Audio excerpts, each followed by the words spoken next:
Muy buenas noches, bienvenidos en este día tan especial, Día de las Madres, en unas circunstancias muy diferentes a las que quisiéramos estar celebrando este día, pero todo nuestro cariño, nuestro amor a nuestras madres, por supuesto, a la madre de cada uno, a nuestras esposas y a todas las mujeres del Salvador, porque son espectaculares, es realmente el cemento que sostiene a las familias, que espiritualmente mantiene a este país unido, a las familias unidas y que además pues, nos respaldan en todo momento y nos dan ejemplos muy importantes, especialmente en tiempos de crisis. Así que muchas gracias, ese afecto tan grande hacia todas las madres del Salvador. Y arrancamos entonces nuestro programa. Vamos a tener una conversación muy interesante con Jorge Asbun, quien es presidente de la Cámara de Comercio e Industria de El Salvador. Jorge, muy bienvenido.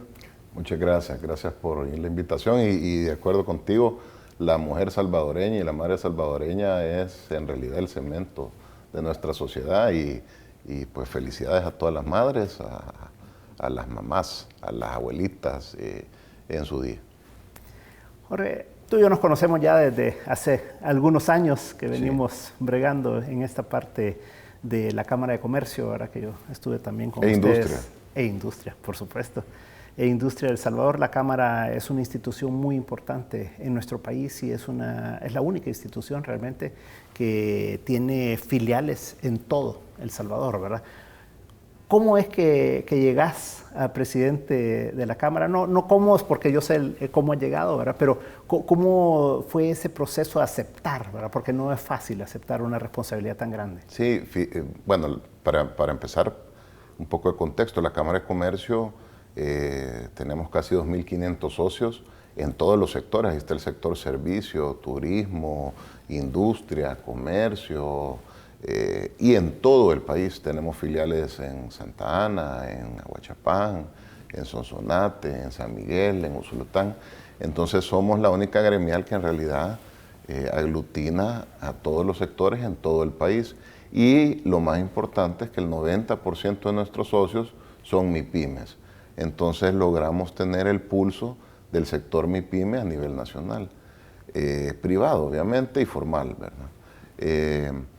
Fíjate que yo hace como 13, 14 años me invitan a participar en el Comité de Comercio de la Cámara de Comercio, porque ese es uno de los temas muy únicos de la Cámara, que tiene sus comités en cada sector, y de esos comités asesores salen muchas de las ideas o de las propuestas o de las diferentes situaciones a resolver de cada uno de los sectores. Entonces yo entro al Comité de Comercio. Estuve ahí aproximadamente 4 o 5 años. Después me invita Luis Cardenal a la directiva de la Cámara. Entro como director. Estoy ahí como director unos 4 años. Después, cuando estuvo Javier Steiner, me invita al comité ejecutivo. Y así, mira, uno se va en realidad enamorando de las instituciones porque ves tanto bien que le hace a todos estos MIPYMES. La Cámara de Comercio resuelve consultas constantemente de temas que tal vez a una empresa grande le pueden parecer lógicas, pero a un MIPYME, sin tener a una gremial como la Cámara de Comercio e Industria, es casi imposible tener acceso a toda esa información. Entonces, el apoyo que le hace a las MIPYMES la Cámara-SAL, es lo que uno empieza a ver y empieza a gustarle y empieza en realidad a decir, wow, en realidad estamos haciendo algo muy bueno y construyendo país. Y esta experiencia que estás teniendo, ¿no te hace pensar un poco en esa decisión que tomaste de aceptar la presidencia? Mira, la verdad que me ha tocado un momento complicado porque yo acabo de asumir la presidencia de la gremial hace 3 meses. Entrando y pasa esto. Mira, yo y mi familia siempre hemos sido gente muy católica, muy cercanos a Dios, muy devotos a la Virgencita de Guadalupe. Y la verdad que pues Dios sabe qué hace, ¿verdad? Y Dios sabe qué le da a uno. Y pues de la mano de Dios pues hay que salir adelante como país de esta situación, porque yo creo que nadie tenía en el radar lo que está pasando. Ayer, de hecho, me tocaba por mi DUI ir al súper. Entonces fui al súper. Me revisaron en la entrada del súper mi DUI y todo, ¿verdad? Me dieron acceso a las verduras. Y me encontré un chero, un amigo de infancia en el súper. Obviamente con el distanciamiento social y todo, tuvieron la oportunidad de platicar un rato. Y me dice, mira, siento que estoy en una película de terror, me dice. Es que esto parece sacado de una película. Pero bueno, Dios sabe qué le da a uno, en qué momento, y ojalá pues me den la fortaleza de hacer y la claridad de hacer una buena labor. Los principios de la Cámara son una guía que al apegarse uno a ellos no te perdés. Entonces, en base a eso, pues hay que hacer lo que se pueda, y ojalá que como país, en realidad, empecemos a caminar en la dirección correcta. Ya vemos Guatemala, Costa Rica y otros países que ya están dando pasos hacia la normalidad. Y yo ayer tuve que enseñar mi DUI para comprar unas verduras, ¿verdad? Entonces, tenemos que aprender a trabajar sin enfermar. El virus por ahora no se va a ir. Tenemos que aprender a trabajar sin enfermar. Porque si no, este no es un país donde hay petróleo, este no es un país donde hay oro. Nos vamos a quedar sin recursos. Y la gente más necesitada es la que más va a sufrir.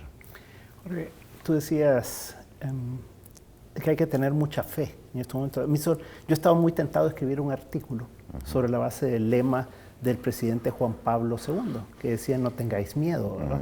El Papa Francisco también ha estado hablando bastante de eso. Yo siento que eso de estar incentivando el pánico, el terror, no es lo conveniente. Pues, o sea, creo que hemos perdido la dimensión de la fe, de que no nos vamos a morir, o sea, de que esto va a pasar, pero que tenemos que tener fe, pues, que no podemos vivir en ese estado de pánico, ¿no? Sí, definitivamente. Mira, la espiritualidad y la fe en Dios es lo que nos permite como humanos tal vez ver más allá de lo impredecible. Siempre hay cosas impredecibles, siempre hay accidentes, siempre hay robos, siempre hay enfermedades, pero solamente cuando en realidad se entiende de que Dios está con uno y que de la mano de Dios uno puede salir adelante de cualquier situación, solamente con esa fe uno puede en realidad sostener la cantidad de factores que uno nunca, jamás ha controlado. Especialmente ahorita, ¿verdad? Entonces sí, definitivamente, mira, cuando tú estás en una situación complicada, es cuando más cerca de Dios, más cerca de tu fe tenés que estar, y cuando más tenés que tratar, en la medida de lo posible, de mantener la calma. Porque cuando tú estás en un estado de pánico, pierdes el uso de tu razón, pierdes el uso de tu análisis lógico. Entonces es muy importante que como país, que somos todos, en gran mayoría un país de cristianos, le agarremos la mano a Jesús y salgamos de esta, porque no es tener miedo, es tener fe. Fíjate, Jorge, que a mí me viene mucho a la mente en la guerra, por ejemplo, ¿verdad? Alguien podía estar a la par de otra persona, estar en un lugar X, una bala desperdigada y mató a la otra persona, te mató a ti. Nadie se muere un minuto antes ni un minuto después de lo que está escrito, pues. Sí, es correcto. Mira, o sea, todos tenemos una función que cumplir. Estamos a la merced de nadie más que de Dios. Y la verdad que en estos momentos en los que en realidad la predictibilidad se ha perdido completamente, en especial en nuestro país, porque no hay un calendario, no hay no hay en realidad un plan, una planificación. Tenemos que estar lo más cerca de nuestras familias y de Dios. Y exactamente, fíjate que cualquiera saliendo en el carro, cualquier día de la semana puede tener un accidente y fallecer. Ese no es el punto no es vivir con pánico, el punto es vivir libre, libre sabiendo que tu vida es tuya, pero Dios es el verdadero dueño de ella. Y así estamos ahorita, y la verdad que siempre lo mejor es cultivar la calma y cultivar la esperanza que cultivar el miedo. Ahora tú decís, debe de haber un plan, ¿verdad? O sea, Dios tiene un plan para cada uno, pero los seres humanos tenemos que tener un plan. El país tiene que tener un plan de hacia dónde va, cómo va a ser. O sea, no podemos vivir simplemente a lo que vaya dando, ¿verdad? El día o a cada cadena de televisión que tengamos, ¿verdad? ¿Existe un plan? ¿Tú percibís que hay Yo no lo he rumbo? visto. Yo no lo he visto. Es más, entrando, digamos, en temas de económicos, nosotros le compartimos a diferentes actores del gobierno un plan que ha hecho Guatemala y otro que ha hecho Honduras, a donde está cada fase y con cada fase indicadores específicos, a donde está amarrada la apertura económica con factores de salud. O sea, un plan, ¿verdad? Sería bueno, si es que existe, que lo podamos ver todos, el país, que lo podamos ver para poder también comentar, ¿verdad? Yo creo que sí es bien importante que en estos momentos en los que primero uno necesita fe, uno necesita tranquilidad, pero uno también necesita consejo. Uno necesita más que nunca escuchar. Uno necesita más que nunca aprender a saber que no es dueño de la verdad. Entonces, si existiese un plan, fuera bueno que lo viéramos para poder aportar a él, ¿verdad? Porque hasta este momento nadie lo conoce, por lo menos nosotros, ¿no? Uno, pues hemos tenido la oportunidad de ver a presidentes como el presidente Trump, por ejemplo, ahora que en un inicio decía esto no tiene mayor relevancia, ahora es una gripe más, ¿verdad? Después pasó a asesorarse por expertos, ¿verdad? Y cambió mucho su discurso y su forma de enfrentar la crisis. Y después él llegó a una conclusión, digamos que fue lo más reciente que yo le he escuchado, y es, miren, esto va a estar aquí por largo tiempo, tenemos que abrir la economía, porque el daño es mayor de tener la economía cerrada, ya hicimos la cuarentena, hicimos todo esto, que ya no podemos seguir de esa manera, tenemos que comenzar a abrir, ¿verdad? ¿Tú coincidís con ese planteamiento, por ejemplo? Mira, la Cámara de Comercio e Industria desde hace 2 meses hemos estado proponiendo medidas de estímulo económico. Y siempre el planteamiento y nuestra posición ha sido el balance. Lo primero es la salud, eso es indiscutible. Pero la economía tiene un factor importantísimo de salud también. Entonces, el balance entre la salud y la economía es lo que se debe de buscar, siempre poniendo la salud por delante. En ese sentido, si tú descuidas completamente la economía, como está pasando ahorita aquí, después esa pobreza va a generar problemas de salud terribles. Entonces, al descuidar la economía, estás descuidando la salud. Ah, sí, pero bueno, una cosa es el dengue y la influenza y otra cosa es el COVID, porque el COVID es lo que estamos atacando. Claro, pero si tú entendés, a pesar de que tú tengas miedo o pánico, pero si tú te entendés y hablas con los expertos y los expertos te dicen, mire, esto no se va a ir, tú tenés que aprender a vivir con esto. Esto no es que de repente vas a amanecer y ¡puf!, ya no exista. Ojalá si fuera, pero probablemente no va a ser así. Entonces, todos los esfuerzos, todo el recurso debe de estar enfocado en trabajar sin enfermar, no en no trabajar para nada esperando que se vaya el virus. El virus no se va a ir a ningún lado. Ahora, ¿qué pasa? Nosotros estamos trabajando con distanciamiento social en este momento. Hay doctores que van todos los días a donde está un montón de gente enferma y no se contagian porque están bien protegidos. Ahí hay pequeños ejemplos de que en realidad vos podés trabajar sin enfermarte. Ese debe de ser el enfoque, ese debe ser la planificación, ese debe de ser la prioridad, porque el virus no va a desaparecer.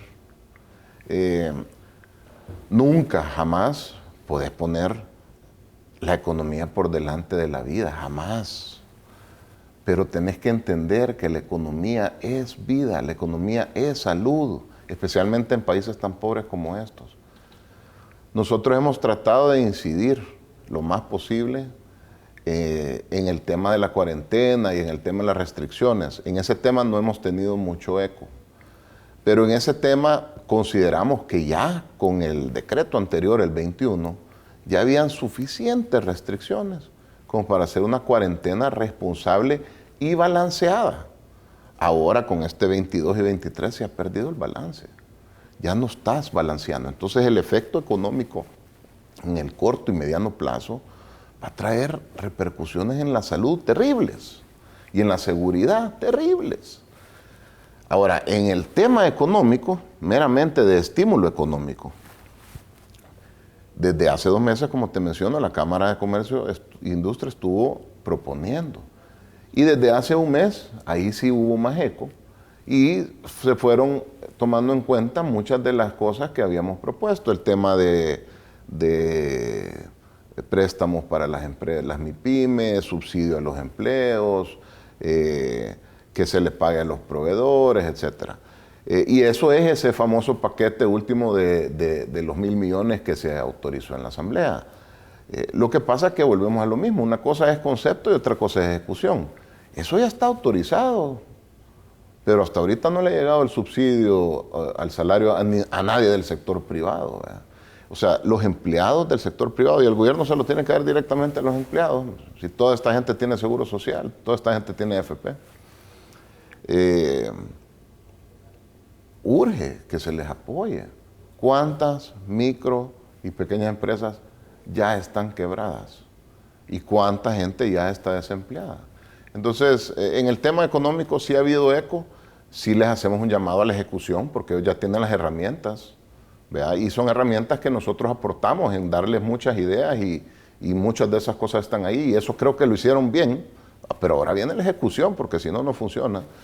Pero en el otro tema de la cuarentena, sí se ha perdido el balance.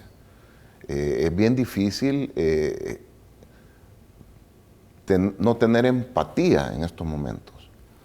Y teniendo empatía, nosotros que tenemos la bendición de tener un vehículo, un carro, uno dice, Dios mío, si la gente que vive en un cantoncito, que ya tiene que caminar 1 kilómetro para llegar a la parada de bus, para empezar su recorrido a comprar sus alimentos, ahora no hay bus que llegue a la parada. No, eso no está bien. Ahí se ha perdido el balance.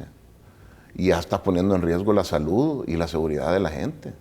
Entonces, como ya lo hicimos antes, se vuelve a hacer, tiene que haber en realidad un análisis técnico y modificar algunas medidas en el decreto 22 que ya pierden y destruyen ese balance que debemos de estar buscando, porque como tú bien decís, el virus no se va a ir.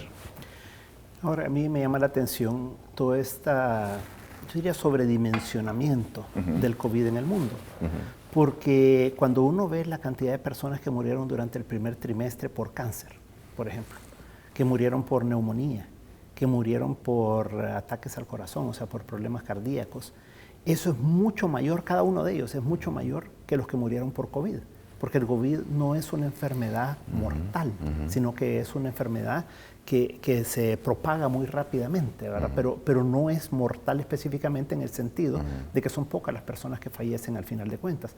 Entonces, las personas mueren todos los días y mueren muchas personas por diferentes causas. ¿Cómo hacemos para que la gente entienda, ¿verdad?, de que no hay que tener el pánico? Hay que tenerle más temor probablemente al cáncer. Si a alguien le da el cáncer, es más probable que se muera porque la tasa de mortalidad es mayor que por el COVID. ¿Cómo podemos hacerle ver a la gente de que tenemos que tener tranquilidad en ese sentido, ¿verdad? Sí, yo estoy completamente de acuerdo con ese tema. De hecho, en El Salvador ya hay más muertes por influenza H1N1 en lo que va del año que lo que ha habido de COVID, mucho más. O sea, el número en el periódico hace unas semanas era 150 o 160, es decir... y por COVID no digamos ni a 20. Sí, ¿cuánta gente ha muerto por inseguridad? ¿Cuánta gente ha sido asesinada, por decirte una cosa, en el municipio de Soyapango? Cerremos Soyapango. No puede ser. Mira, la desproporción viene también del pánico, Por eso los líderes tienen que rodearse de gente brillante, de gente experta. Vea, porque si yo, que no soy doctor, o el presidente, que no es doctor, no tiene los mejores doctores explicándole cómo está la situación, claro, uno que no es doctor entra en pánico. ¿Verdad? Pero no hay que entrar en pánico. Hay que buscar a la gente, a la mejor gente en cada uno de los temas y traerlas. Y eso se ha estado planteando desde un principio. Tiene que haber una mesa multisectorial de emergencia que esté reunida todo el día, todos los días, con las mentes más brillantes, definiendo cuál es el siguiente paso, con un plan maestro o más bien una ruta maestra trazada. Obviamente el plan se tiene que ir modificando en la medida en la que vayan cambiando las situaciones, pero sí es la realidad. Más gente muere de asesinatos en un par de municipios en El Salvador que de los que van a morir de COVID. Entonces, pero no estamos cerrando esos municipios, ¿verdad? No los estamos abandonando. El cáncer, como tú bien dices, o sea, el influenza, me preocupa, ya empezó a llover, el dengue, ¿qué va a pasar con el dengue? El chikungunya, si no en realidad se maneja nuevamente sin pánico, ¿verdad? O sea, gracias a Dios el H1N1 no anda en zancudos, ¿verdad? Si no anduviéramos ahorita ya en una burbuja, todos por ley de la República. Peligroso nos pica un zancudo. Sí, entonces sí, mira, también es una falta de fe, la desproporción, volviendo al primer tema. No quiere decir que uno tiene que ser descuidado, ¿verdad? No es así, pero también tienes que tener fe que si tú estás tomando las precauciones debidas, y ya estás claro de cuáles son las precauciones que hay que tomar, porque tenemos claridad completa en las precauciones que hay que tomar para cuidarnos del COVID, pues bueno, ya solo queda la fe, ¿verdad? Vamos a ir a una pausa comercial, pero al regreso quisiera que hablemos de diferentes casos en países, ¿verdad? Cómo lo han manejado. Hay países muy exitosos, hay países que nunca cerraron, por ejemplo, y no tienen una estadística muy diferente que países que sí cerraron, ¿verdad? Y hay países que han ido pudiendo derrotar a la enfermedad, si se le puede llamar así, ¿verdad? Pero dejámoslo para el próximo bloque. No nos cambie, en un momento estamos de nuevo con Pulso 503.